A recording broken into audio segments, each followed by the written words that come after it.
أعلن شقاق عن الجيش النظامي الإيراني وألتقي إلى اللواء موته في سبيل الله. أول هدف الشهادة، ثاني هدف بين قوسين الشعير الشرقي، الشهادة النصر أو الشهادة. ثالث هدف ندافع عن أمتنا بالحق، يجي الباطل أن يتبع المعروف والباطل نهيه. ثاني هدف اختصاص شنو اختصاصي لواء موته دفاع جوي، دفاع جوي أو السفيفة عليه 12.5. ثالثا الدفاع عن الحق، الدفاع عن أمة محمد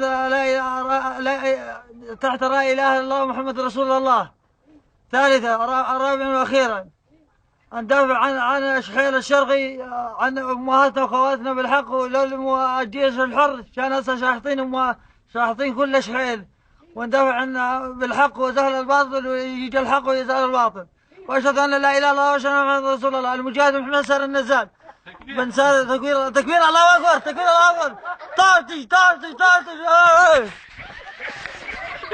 يا معلم تعال وراي، تعال